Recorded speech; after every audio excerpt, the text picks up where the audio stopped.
Sitting in class, John listened while his science teacher taught about space. Watching documentaries, John pretended he wasn't interested, but he was. After school, John enjoyed watching Robotech because of the apocalyptic future it portrayed. The movie's portrayal of future travels to the moon, which merely consisted of buying a ticket. Earth's plans of voyaging to Alpha Centauri, as the colonization of Mars were within their grasp. The journalists announced breaking news on television, while John watched laying on the floor. Tanks crushed through neighborhoods and everything in their path. Fire rose into the air from exploding buildings. Innocent children and babies bleeding with dirt in their faces. Sirens of ambulances in the distance as they rushed left to right, and cameras continued to film.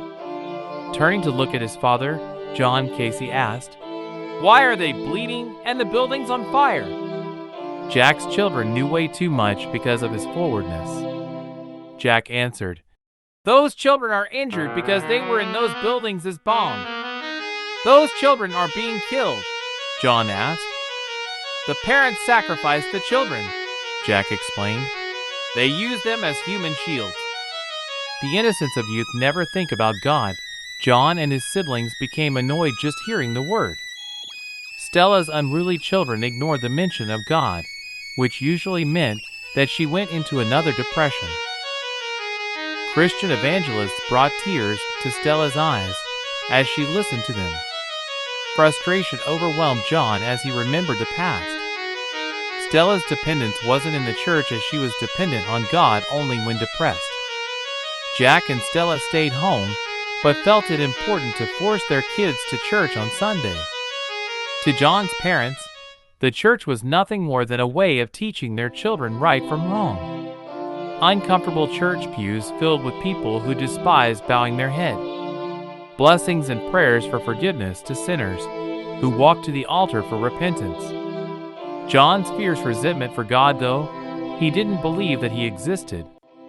John's thoughts of God as a kid were either of hate or not believing at all. Fuzzy and emotional feelings for God never happened, though. Anger arose within John as he heard television evangelists preach. Fears of ridicule and rejection caused John to silence and ignore his emotions as they continued to build like a volcano waiting to erupt. John's emotions and inability to express them would occasionally enter his mind with his mother's depression. Emotions were tedious tasks for John, which everyone else in his family seemed to do well. John's hate for his first girlfriend, Dana Albiate, and her constant whining and complaining. Dana hated her life, house, parents, school, and none liked her. To feel normal, John dated Dana, which caused feelings of awkwardness and shame. John was unable to connect with other people, while Dana was a lonely girl. John Casey talked to himself, sometimes asking, "Why can't I find a girl that I enjoy being with?" The news of death is usually delivered unexpectedly with disbelief. The abysmal news arrived when John's sister and Liverpool told the family. "I think we should all sit down," and announced, "Before I say this." The family's dreaded suspense as they sat down. Stella quickly asked, "What's wrong?" "Well," Anne replied, "we received a call today from Illinois." Already knowing what was about to be told and before, and said everything, Stella broke out into tears. The tears fell painfully from Anne and the family as she told them of their grandparents' death. The cold, dark emptiness of nothing inside, but shocked, is all John felt. The shameful indifference of feeling nothing. John pretended that he was about to throw up. John was bothered by indifference than anything else. Alcoholism and drugs were always in John's mind, with a history of getting into trouble, which began at 17. Emotions of the past hurt, and blocking them through desensitization became a part of who John was. Tess and Heath Barker's death, John's grandparents, would cross John's mind. By blocking the memory, though, John's pain slowly dissipated. John was no longer a teenager as his addiction's demands grew. Days and hours filled with minutes occupied John's alcoholic obsession. Cigarette butts leftover tobacco saved from the day before were still in the baggie. "Thank God," John murmured as he woke up. Sunlight of early morning fell upon Richard as he laid on the ground asleep. John ventured out on his own a few days earlier because he was upset and jealous. The lonely desolation of homelessness disappeared when John started hanging out with Richard a week before.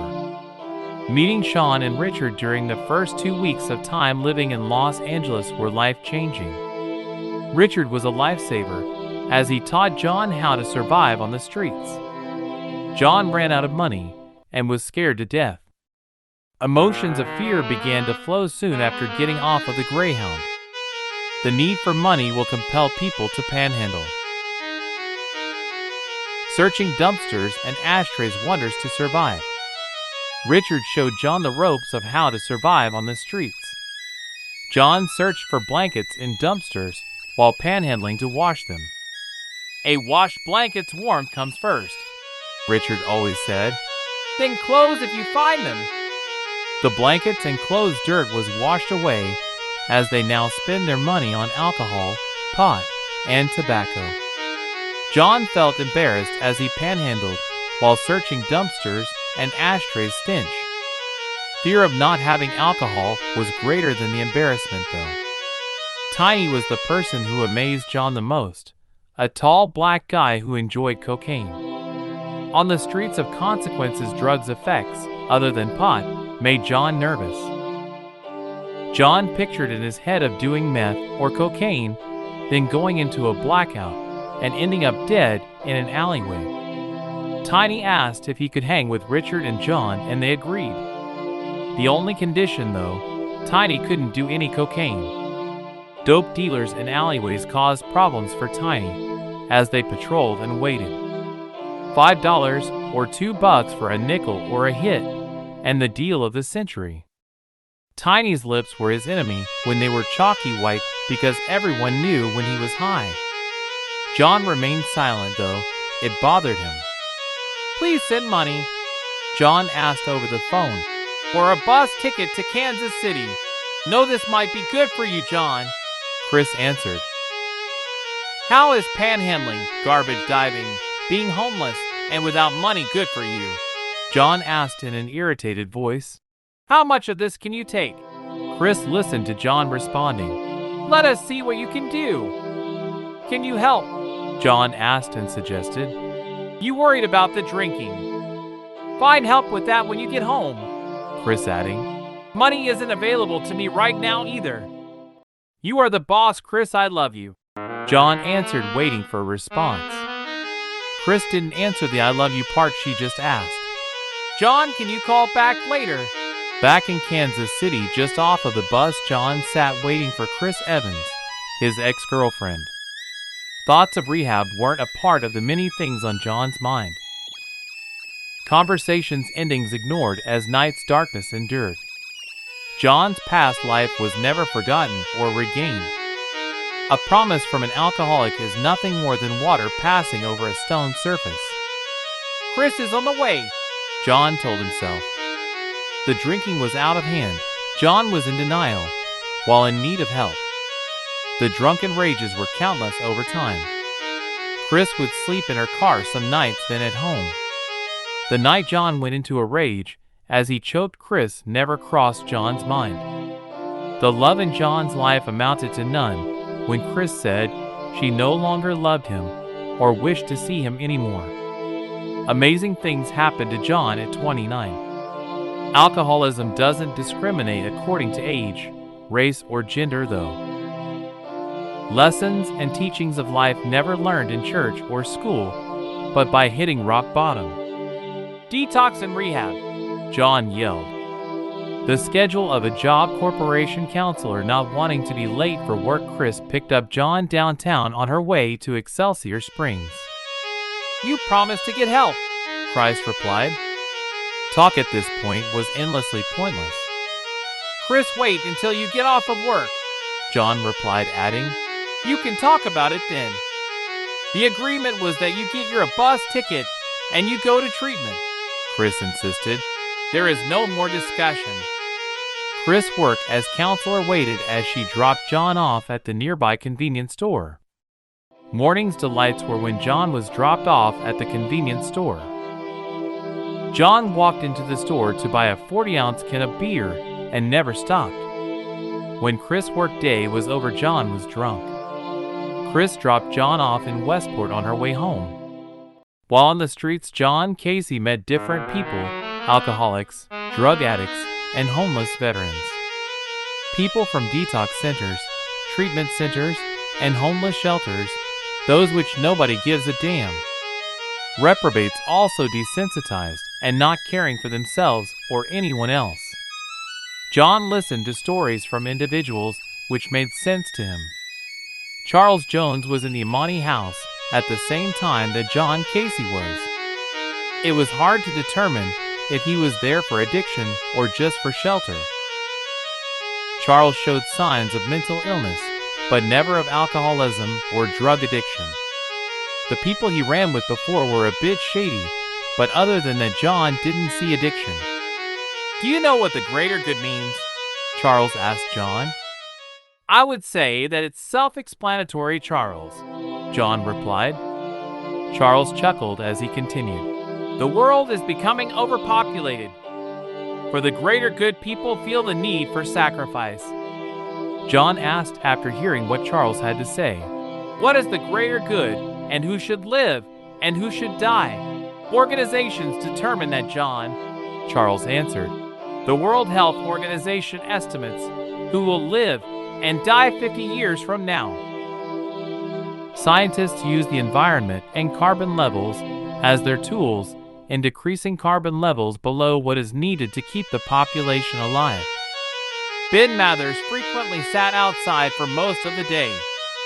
He didn't enjoy the pleasantries that Benilde Hall seemed to offer. An old war veteran of the Korean War, he didn't relate much to the Vietnam veterans. Vietnam veterans to Ben were a different breed than his generation. Ben sat outside instead and fed the birds each day with bread from the cafeteria. Do you know what is so amazing about animals, John? Ben would ask. What is that, Ben? John responded with another question. Ben answered John. Animals are all programmed by God.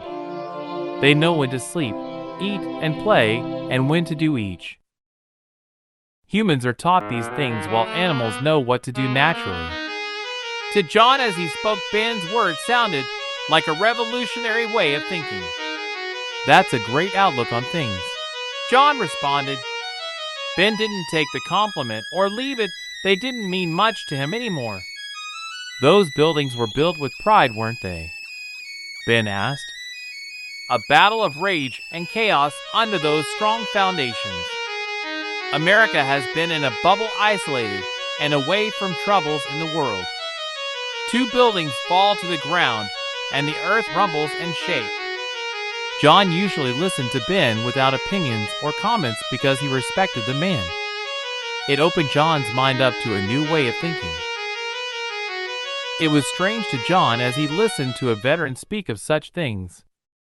Ben wasn't the warmongering veteran that John believed him to be. Ben continued with what he had to say. We discovered two enemies under those foundations. Enemies full of hate, and neither more furious than the other. Fighting over a rock, neither wishing for the battle to end. With this battle ended, the earth would no longer rumble and shake.